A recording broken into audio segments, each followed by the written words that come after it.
समाज सेविका डॉ नंदिता पाठक ने फार्मेसी कॉलेज के बच्चों को बताए सफलता के गुण। स्वावलंबी बनने से खुद के साथ साथ करेंगे देश का विकास। श्रीमती पाठक छतरपुर दक्ष फार्मेसी कॉलेज में आत्मनिर्भर भारत की अवधारणा पर जानी मानी समाज सेविका डॉक्टर नंदिता पाठक ने अपना उद्बोधन दिया। फार्मेसी कॉलेज के बच्चों को सफलता के गुण देते हुए कहा कि स्वावलंबी बनने से न केवल हम अपना विकास कर सकेंगे बल्कि देश के विकास में भी अपना योगदान दे सकेंगे। दक्ष कॉलेज में आयोजित अतिथि व्याख्यान के अवसर पर कॉलेज के एडवाइजरी अध्यक्ष अशोक निगम ने डॉक्टर नंदिता पाठक का आत्मीय स्वागत किया। अतिथि व्याख्यान देने के अवसर पर डॉक्टर नंदिता पाठक ने कहा कि फार्मेसी के ज्ञान का सदुपयोग कर स्वास्थ्य के क्षेत्र में बच्चे आगे बढ़ सकेंगे। उन्होंने कहा कि भारतीय परंपरा का पालन कर कार्य करें। उन्होंने सूर्य प्रणाम, धरती माता को प्रणाम, भोजन मंत्र आदि पर चर्चा की। उन्होंने एक सुंदर कविता के माध्यम से आगे बढ़ने का संदेश दिया। इस मौके पर कॉलेज के प्रोफेसर एवं कार्यक्रम के संचालक शैलेंद्र मोदी ने बताया कि श्रीमती पाठक राष्ट्रपति जी के द्वारा सम्मानित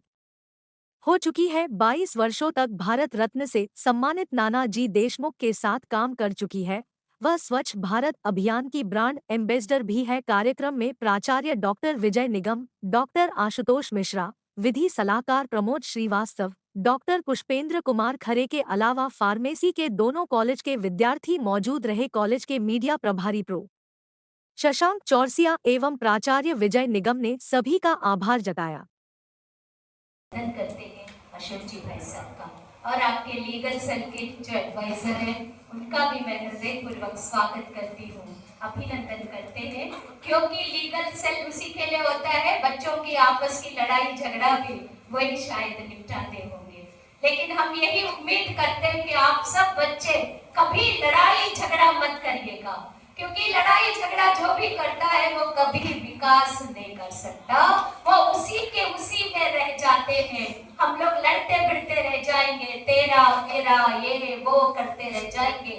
और असली शिक्षा पाने के लिए इस महाविद्यालय में, जिसके लिए आपकी माता पिता गुरु बंधु जो भी आपको यहाँ पर भेजे हैं, जो रिश्तेदार हैं, उनका भी नाम खराब हो जाएगा। इसीलिए लीगल एडवाइजर जरूर आप है। मैं यही कोशिश करूंगी अपने कॉलेज का भी कोई ऐसा लीगल इश्यूज ना आए, और बच्चों के द्वारा भी, और अपना लेक्चरर्स, प्रोफेसर्स और आपकी पूरी स्टाफ के द्वारा कोई भी लीगल ऐसा ना आए जिससे आपके ऊपर बहुत प्रेशर पड़े।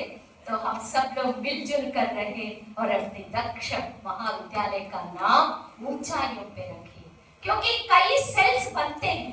कई सेल इसीलिए बनते हैं, आगे आने वाले भविष्य में क्या क्या चीजें हो सकता है उसको देखकर हम लोग बनाते हैं। लेकिन वो सेल में हर बार काम हो ये कोई जरूरी नहीं है, क्योंकि भारत रत्न नानाजी देशमुख जी के पास जब चित्रकूट में हम काम कर रहे थे, मान्यवर नानाजी कहते थे अपनी गांव विवाद मुक्त होना चाहिए, लिटिगेशन फ्री विलेजेस होना चाहिए, डिस्प्यूट फ्री विलेजेस होना चाहिए, नानाजी कहते थे। तब हमें लगता था ये कैसे संभव हो सकता है, बिना लड़ाई झगड़ा का कोई गांव में हो सकता है क्या? लेकिन गांव में बहुत विवाद हुआ करते थे। हम सब लोगों ने मिलकर, नानाजी कहते थे उन लोगों के बीच में जाके बैठो, उनकी विवाद क्या है समझो, और विवादों का निपटारा गांव के स्तर पर ही करो, कहते थे। हम सब कार्यकर्ता गांव गांव जाकर पहले विवादों को लिखते थे, किसके बीच का कौन सा विवाद है। हर विवाद गांव के स्तर पे निपट नहीं सकता, आप लोग भी जानते हैं, थोड़ा बहुत जो लॉ के बारे में जानकारी रखते होंगे।